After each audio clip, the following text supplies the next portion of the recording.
Masih di Sapa Bali Pagi, Ruang Psikologi, dan kita masih akan membahas tentang parenting di era milenial.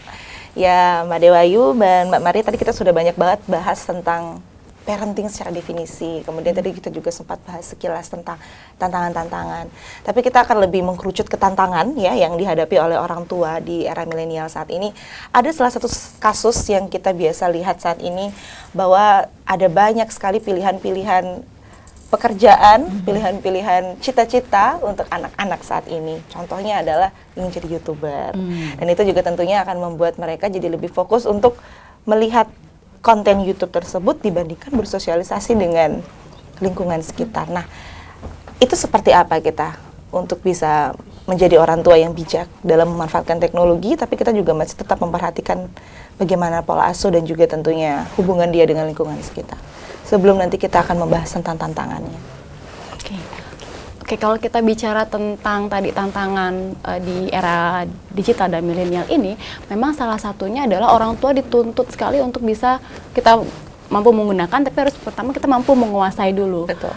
Kita harus memiliki pengetahuan yang minimal setara dengan anak-anak terkait dengan tadi pilihan-pilihan pekerjaan, bahwa anak-anak sekarang melihat tokoh idolanya tidak lagi misalnya hanya sekedar sesuatu yang ditonton di televisi, tapi juga sudah menjadi misalnya YouTuber atau misalnya banyak profesi-profesi lain yang kemudian lebih menarik, tidak lagi sekedar cita-cita menjadi dokter atau polisi gitu. Jadi orang tua tuh harus bisa menguasai kira-kira apa sih yang bisa membantu anak untuk mengarahkannya menjadi lebih positif. Misalnya jadi YouTuber, tidak harus seperti yang tadi Nitya sampaikan, tidak harus dia hanya di dalam kamar nonton YouTube, tapi bisa melakukan hal-hal lain. Karena untuk menjadi YouTuber kan perlu konten yang menarik, bagaimana dia mencari konten yang positif seperti itu. Jadi sebenarnya orang tua harus bisa mengarahkan apa yang kemudian menjadi keinginan anak, tapi tetap dengan aturan atau norma-norma yang positif. Baiklah, aturan dan juga norma-norma positif itu tentunya sebagai orang tua kita juga harus menerapkan seperti punishment kepada anak-anak. Punishment apa yang paling cocok untuk anak-anak zaman sekarang?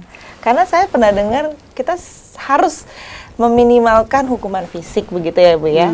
Nah mungkin bisa di-sharing juga ke pemirsa di rumah untuk bisa menerapkan punishment seperti itu seperti apa? Kalau punishment, sebenarnya sih saya tidak terlalu setuju dengan kata punishment ya. Baik.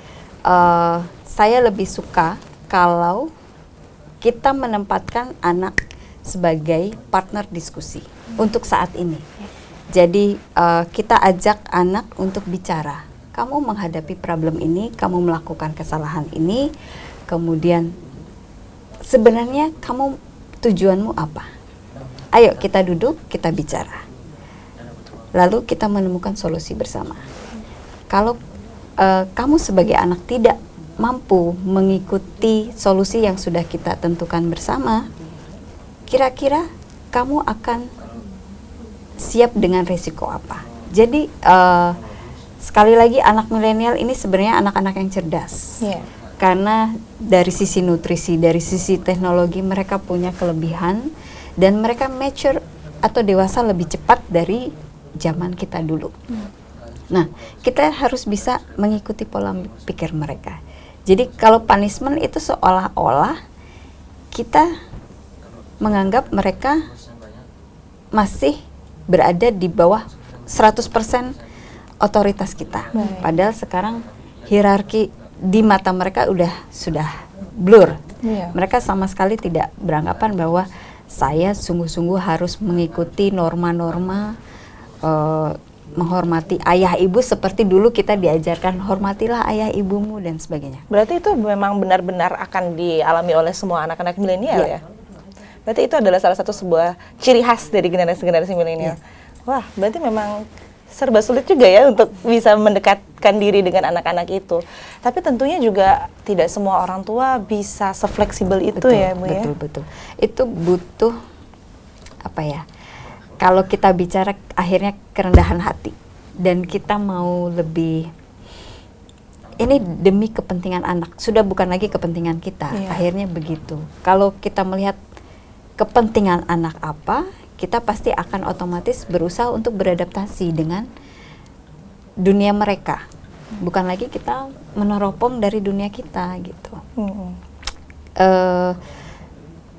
Kadang ini salah satu celetukan dari anak muda gitu. Ketika dia nonton TV, lalu ceritanya nih di film si A mau dijodohkan dengan si B.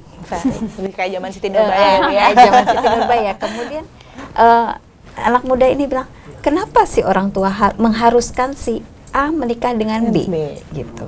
Sementara kan dia punya pilihan lain. Baiklah, ini perbedaan kita. Akhirnya seperti itu. Jadi kita harus belajar melihat pola pikir mereka sebenarnya. Nah, kalau kita kurang komunikasi, kurang duduk bareng, jelas kita tidak tahu apa yang ada di dalam pikiran mereka. Oke, kita harus rajin-rajin berkomunikasi dengan anak. Memang komunikasi itu adalah solusi dari setiap permasalahan ya Bu ya. Salah satunya adalah parenting. Karena sekarang juga tanpa komunikasi kita juga kurang bisa memahami satu sama lain. Tapi ternyata waktu ya terkadang membuat komunikasi itu menjadi tidak baik, tidak efisien. Mungkin orang tua yang bekerja, kemudian anaknya lebih banyak menghabiskan waktu di luar. Dan Saya nggak setuju sebenarnya. Sekarang justru kita lebih gampang. Baik. WA itu WhatsApp ya. Berarti komunikasi dengan media seperti WhatsApp itu juga tetap komunikasi yang efektif ya Bu ya? Ya.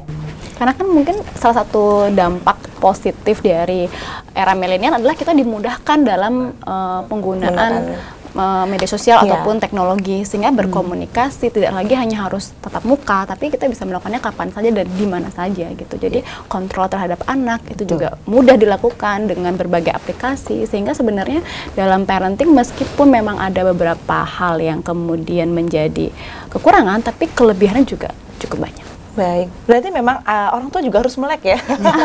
Kalau bisa orang tua juga harus punya Instagram gitu atau WhatsApp. Betul. Tapi itu benar ya? Ya. Benar. Penerapannya kadang kita sendiri harus berteman dengan anak kita di Instagram atau Facebook gitu.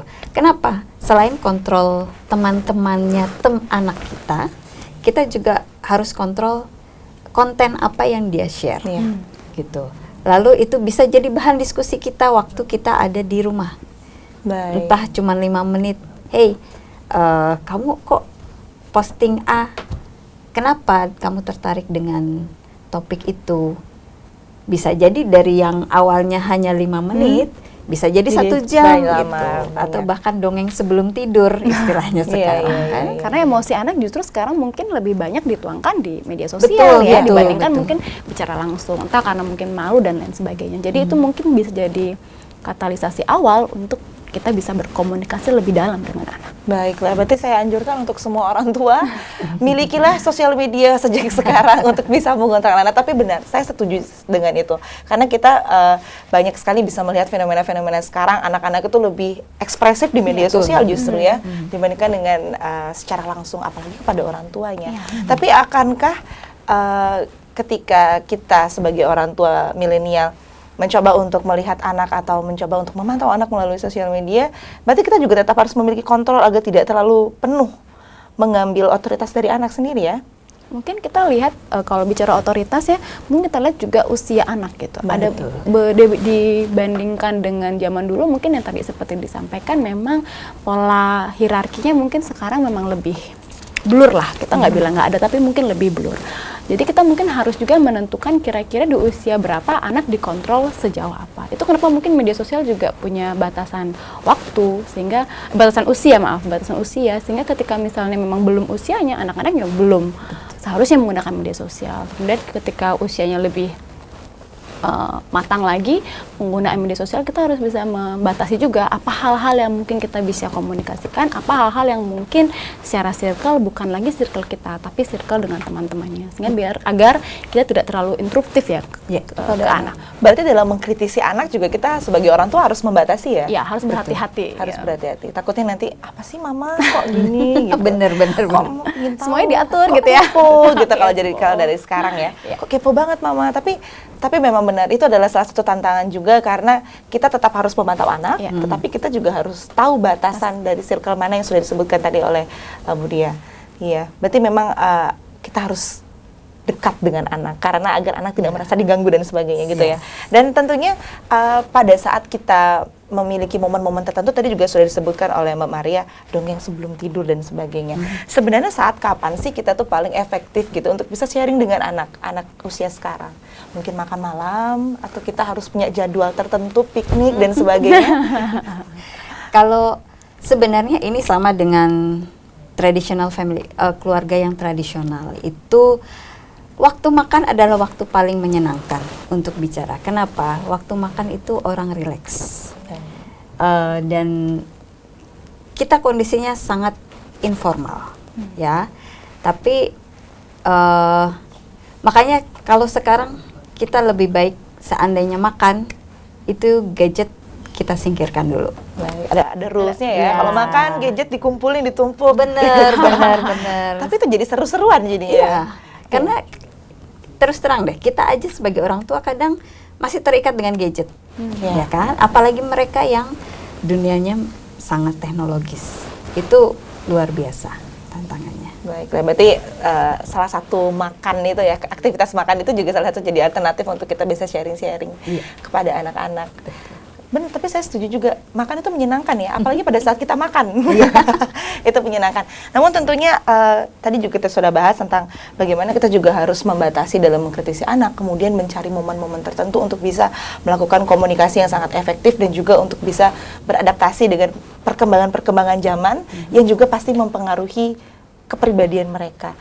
Tapi yang menjadi pertanyaan adalah, apakah pada akhirnya orang tua itu harus benar-benar bisa mempraktikkan apa yang sudah dia baca-baca? Karena sekarang di Instagram, di Facebook ada banyak sekali akun-akun yang men-share parenting yang baik dan sebagainya.